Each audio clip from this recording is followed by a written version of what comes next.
Donc, côté des baptistes, cercueil, na esika, esplanade, esika, toko exposé corps. Donc,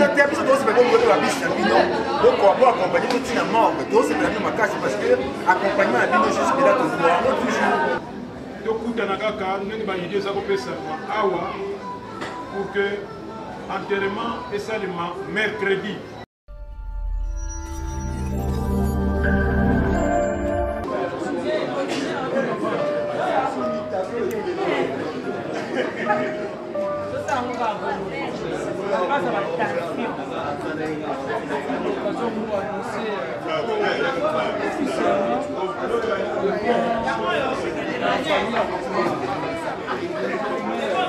C'est qu'il y a déjà.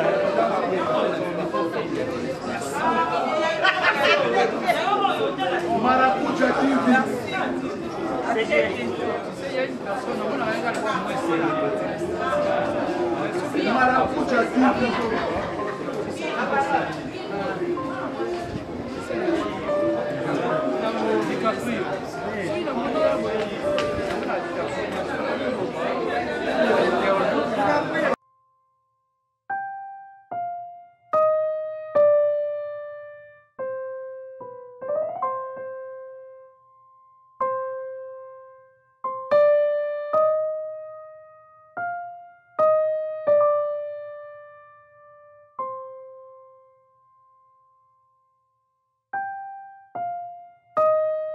ainsi que bandeko nyonso bandeko ya chronique oyo baye quand même pour assister na réunion ya lelo ezali troisième rencontre ya baartiste comédien nyonso à propos ya baobsèque ya ndeko na biso Makila Diana oyo atikaki biso mokolo ya le 6 septembre 2021 na hôpital ya Saint Joseph de Bété parce que esengelaki la délégation à l'artiste va quitter en famille pour une deuxième fois pour la solo et confirmation de ma camusongolo pakala.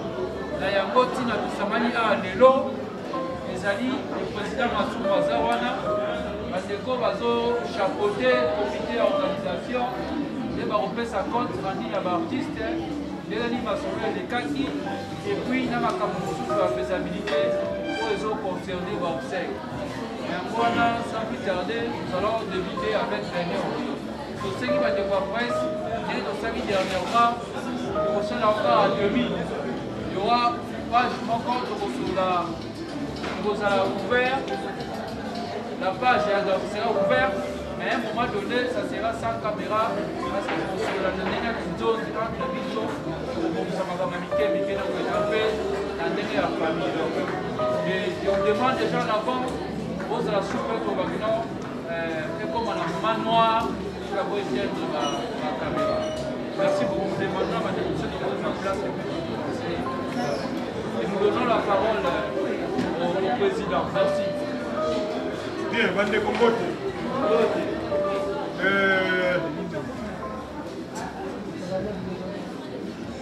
Le secrétaire général à Lobi, je salue déjà 3 réunions dans ma membre famille. Il y a Soubé qui lobby.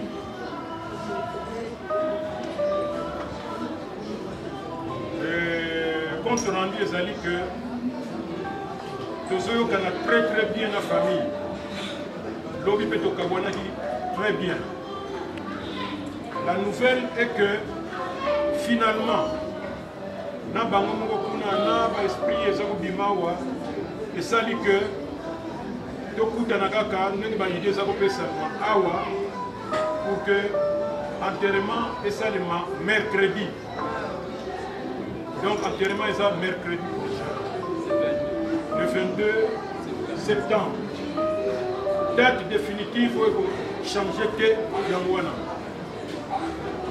Yami Balé, Toyokani na famille.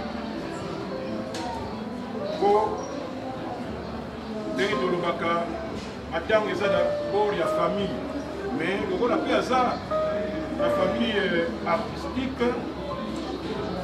Il fallait bisoper de contribuer Malgré famille, pas de problème. Mais on négocie à qui? Pour que au Italie cercueil. Parce qu'on linga tout mais tant qu'expliquer Bango, va comprendre. Donc côté de l'artiste cercueil, là Esika, esplanade, Esika, tu peux exposer corps. Ça vous coûte à peu près 1000 accessoires, peut-être 1200, 300, 500. Vous décorez en gros. Alors, donc on se fait en charge de la foi, de la sécurité, tout.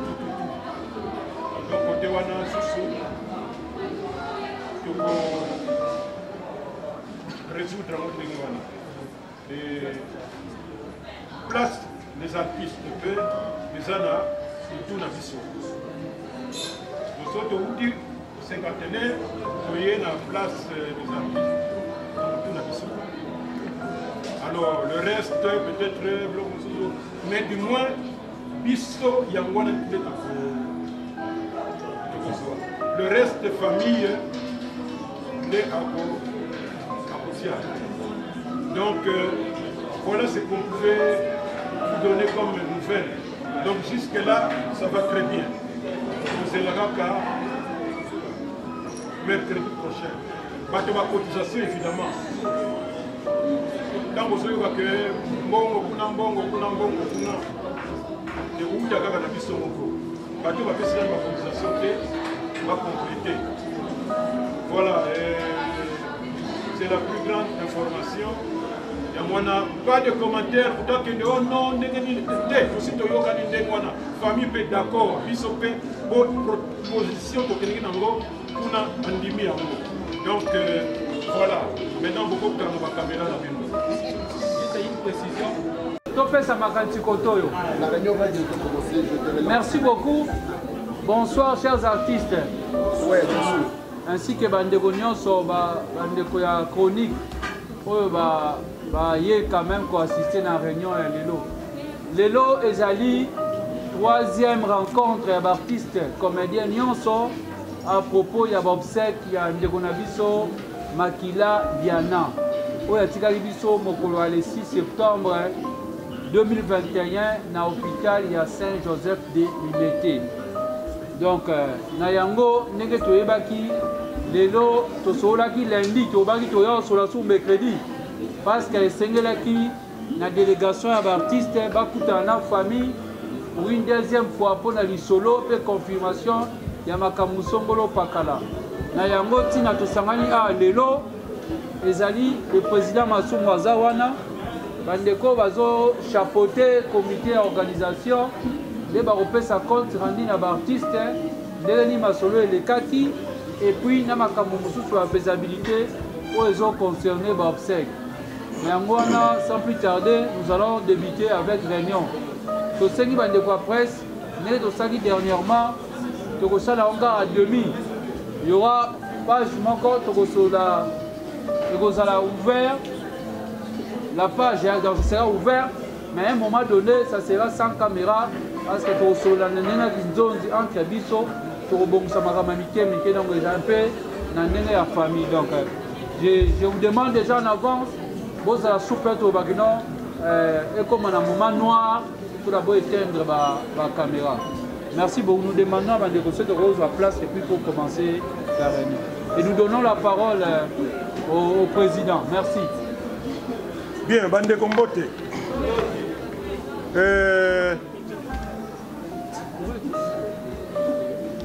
Ndenge, secrétaire général à Lobby, tu salis déjà 3 réunions dans les membres de la famille. Il y a ceux qui lobby.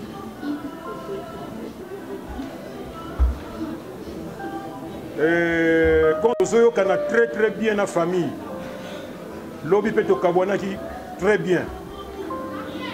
la nouvelle est que finalement, na bango moko kuna na ba esprit ezako bimawa esali que tokutana kaka ndenge ba idée ezako pesa ma awa pour que enterrement esalema mercredi. Donc enterrement est mercredi prochain. Le 22 septembre. Date définitive pour changer de Yangwana. Yami Balé, Toyokani na famille. Pour Dengue Tolobaka, Matang est d'abord la famille. Mais le rôle a pu hasard. La famille artistique, il fallait bisoper, te contribuer. Malgré famille balobaki bango bazana bango, pas de problème. Bakuna na bango, mais te négocier à qui pour que au Italie, donc côté des baptistes, cercueil, na esika, esplanade, esika. Toko exposer corps. Ça vous coûte à peu près 1000 accessoires, peut-être 1200, 300, 500. Nous devons décorer en Gona, Biloko Nyostou. Alors,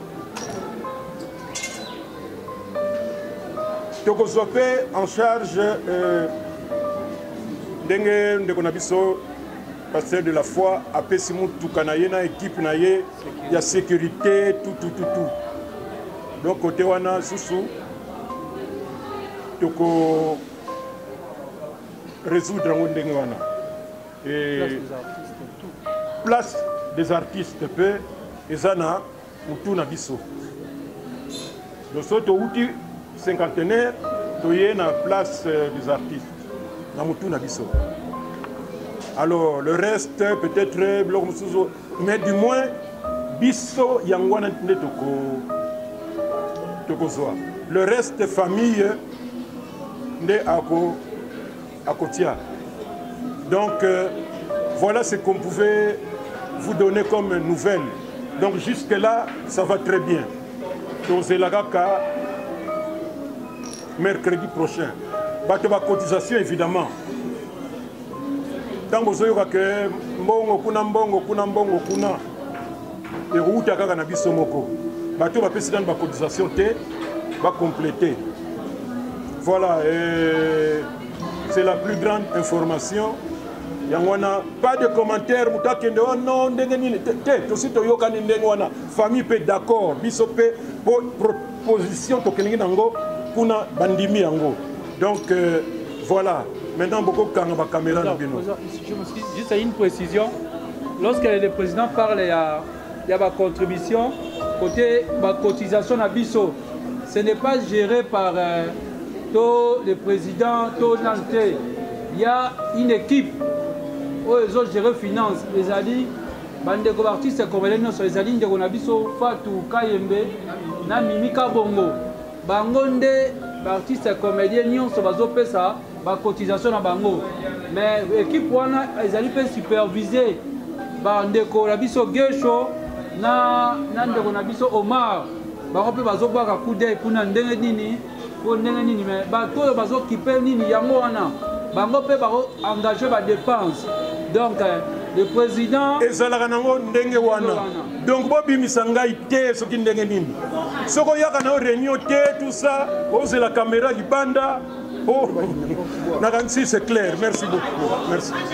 Ange, équipe, on a la finance. Donc, que ce soit le président Gesho, le président Omar, Ange Maïcha, Ange Maïcha, le président, n'a passé, tout ça, ma logistique, donc, la supervision, comme toujours. Comme toujours. Merci beaucoup. Et puis, il y a des gens qui risquent de croire que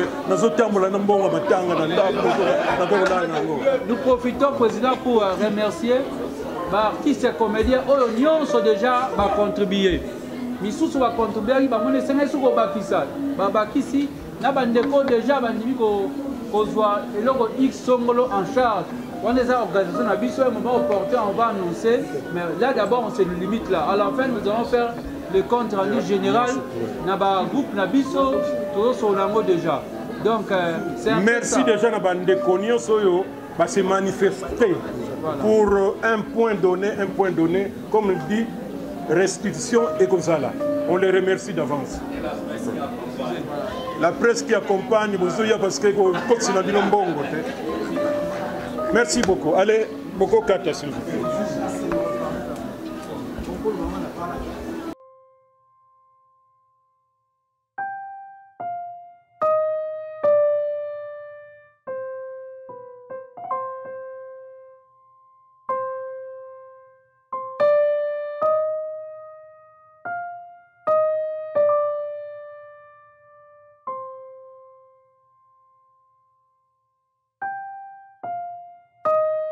Mais ça par rapport à ma chroniqueur ou soit ma caméraman, il y a la mise sur l'émission. Donc on a droit à un quota, et que petit la morgue, aussi moche, pas beaucoup de signes. Donc si nous avons besoin de faire la mise sur l'émission, donc on va accompagner petit la morgue. Donc c'est la même casse parce que accompagnement à l'émission jusque là toujours, on toujours on louer bien accompagnement à l'émission et de ces mêmes on louer la mise pour accompagner petit aux amis la morgue et puis cimetière. Donc le président n'est pas aussi qu'on soit en lycée, il nous a retenir mes crédits dans la famille. Mais place au donc et mortuaire et nous allons mardi 21 et puis enterrement mercredi 22. Mais maintenant nous déclaré que Makala on va faire dans Makala, mais nous sommes des besoins comme ça. C'est déjà une déclaration.